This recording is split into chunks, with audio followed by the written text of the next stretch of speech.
Esplendor da fé. Esplendor da fé. A palavra de Deus chegando aos nossos corações com transformação, com projeto de vida que não tem fim. Hoje nós queremos considerar começando com o fim. Começando com o fim. Deus, antes de que Ele inicie alguma coisa, Ele o termina. Mas isso vai se desenvolvendo através de propósitos na vida, através de planos na nossa vida. Gostaria que lêssemos em Provérbios 19, versículo 21, fala sobre os propósitos que o homem tem. Você tem sonhos, eu tenho sonhos. E às vezes alguém pergunta, mas como sabemos se os sonhos são de Deus? Se os sonhos são maiores que nós podemos fazer sozinhos, são de Deus. Se precisamos de Deus, se precisamos dos outros para nos ajudarem. Mas no Provérbios, capítulo 19, versículo 21, diz assim, muitos são os planos no coração do homem. Muitos são os planos no coração da mulher, até do jovem. Mas o que prevalece é o propósito do Senhor. O que prevalece é o propósito do Senhor. É um determinado fim já projetado.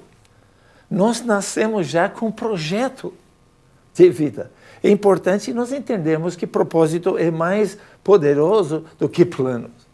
É importante também que nós saibamos que é mais importante propósito do que plano. Mais poderoso, mais importante, mas é interessante também saber que propósitos precedem os planos. Tem um propósito que nós temos em Deus. Aí em Jeremias 1,4 diz, antes de que tu fosses formado no ventre de tua mãe, eu te escolhi e te designei. Fez um propósito para a vida dele, para ser anunciante às nações. Qual é o propósito que Deus tem para o Senhor? Qual é o propósito que Deus tem para nós? Que Ele já concluiu.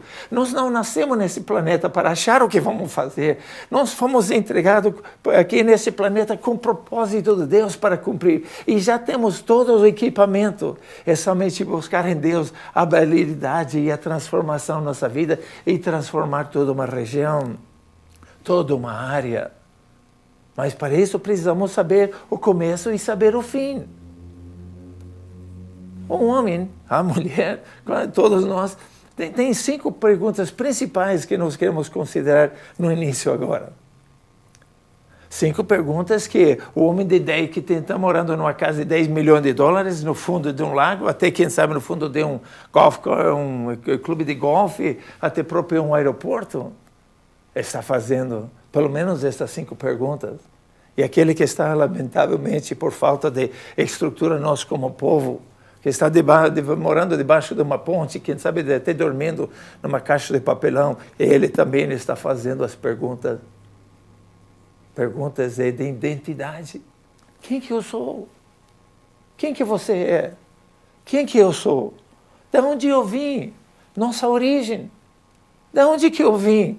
Eu lembro uma senhora estava explicando para sua filha, meu benzinho, você é um projeto de Deus. Deus deixou você nascer dentro do meu ventre. É um projeto de Deus, se juntando cromossomos de teu pai e de Deus juntaram e formaram algo especial, inédito. Você é o único. Antes de que eu fiquei sabendo que até estava grávida, já com 3 dias já era 16 células, com um projeto que Deus projetou de 75 trilhões de células, trabalhando com DNA que não dá nem sabemos quanto, parece que falaram que é 3 bilhões de caracteres. É tudo além da nossa imaginação. É um projeto lindo de Deus. E a menina falou, mas o pai falou que nós vimos de uma amiba de 6 milhões de anos atrás, que nós éramos uma criatura de evolução, que nós viemos do macaco. E ela falou, ele estava falando do lado da parenteira dele, ele estava falando dos parentes deles. O meu foi criado de Deus.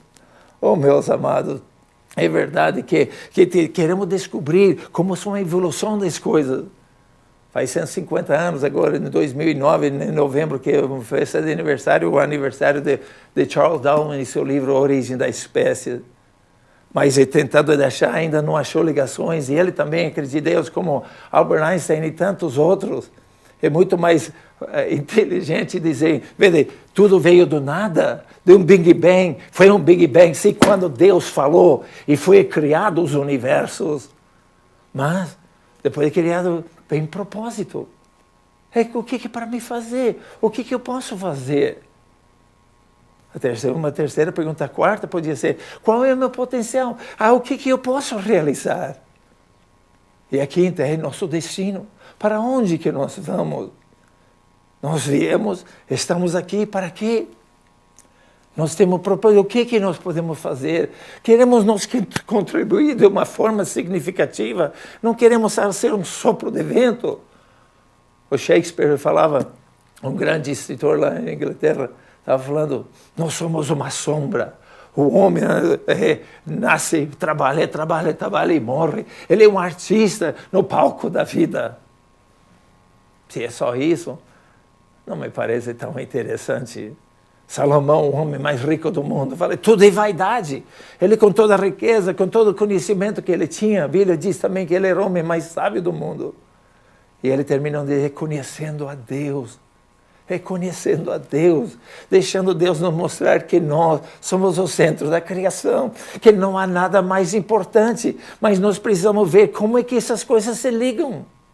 Nossa origem, nossa identidade, nosso propósito, nosso potencial e nosso término. Deus, Ele tem tudo projetado antes de começar, mas isso depende do potencial e da nossa fé quando estamos numa crise. Tem um relato da Bíblia que fala sobre uma tempestade, no qual Jesus e seus discípulos se encontraram. Estava entrando água no barco, estava vento soprando e tanta coisa, e Jesus estava dormindo. E os discípulos todos preocupados, e deveria ser uma grande tempestade, porque eles eram, a maioria, pescadores. Viviam sua vida toda lá naquele lago, mas eles estavam preocupados com uma crise. Você está preocupado numa crise? Se você tem você entende qual é o teu propósito, então nós não temos no que preocupar com a crise. Quando Jesus levantou, despertaram ele, e ele falou, onde está a tua fé? Onde está a tua crença? Em quem você está pondo a sua confiança? No que você está confiando hoje? É na Bolsa de Valores, a soja lá de Chicago? O petróleo lá no Oriente Médio? Onde você está pondo a sua confiança, a sua crença, a sua habilidade?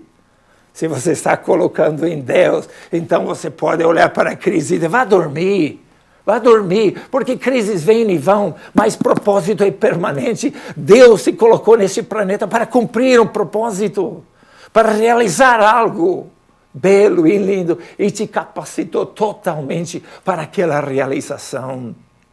Oh, meus amados, quando nós começamos a entender isso, entendemos um pouco o que Cristo falou em João 17 e 18, quando terminei o projeto, terminei aquilo que o Senhor me mandou para fazer.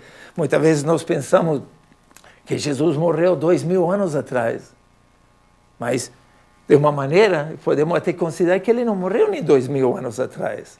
A Bíblia diz que o Cordeiro de Deus foi morto antes da fundação do mundo. É nesta hora que o Espírito Santo possa gravar no teu coração que Deus não começa nada, não inicia nada até que está terminado. O projeto que Deus te deu, ele vem já consumado.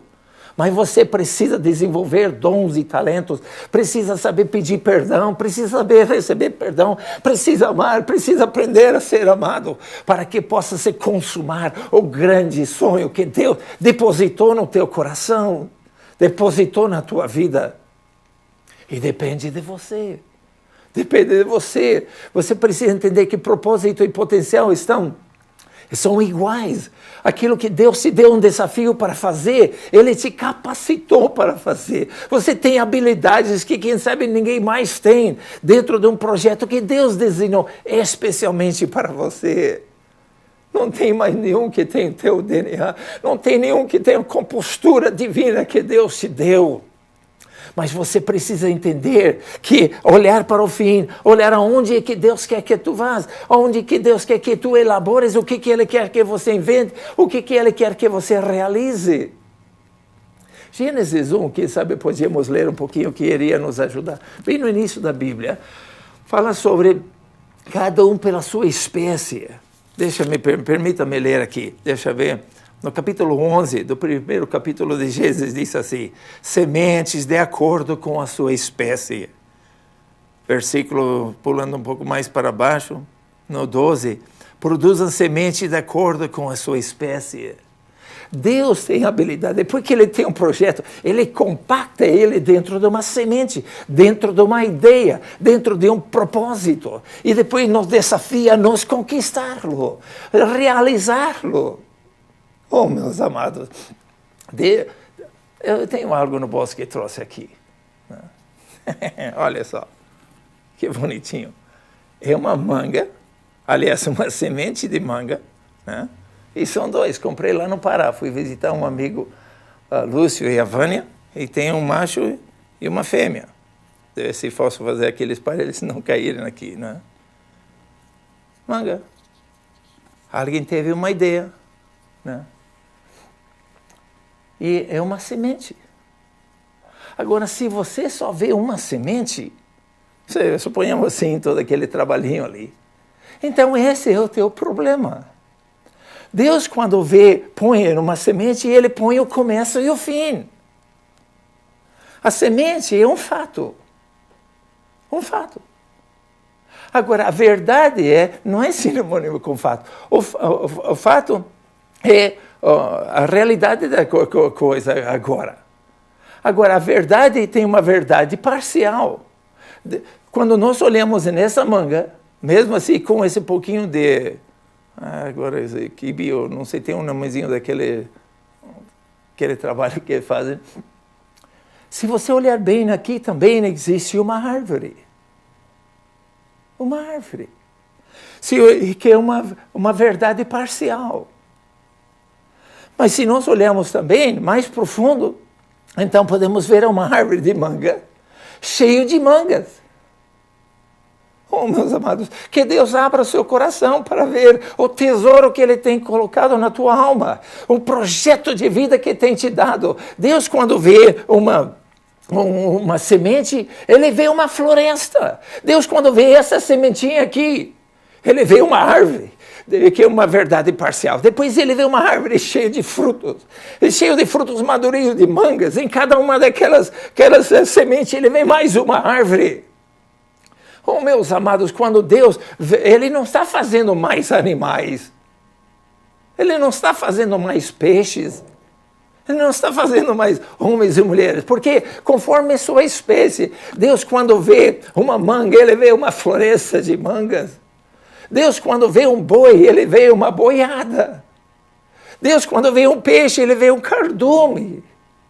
Milhares de peixes. Quando Ele vê um pássaro, Ele vê um bando. Milhares e milhares de pássaros. Quando Ele vê o homem, Ele vê uma civilização. Quando Deus olha para você, o que Ele está vendo? Quando outros olham para você, o que Ele está vendo? Você, quando olha para você mesmo, o que você está enxergando? Deus tem depositado na tua alma algo que vai transformar e te dar prazer. Tem homens que estão procurando a riqueza, a perseguição da ganância, isso mata.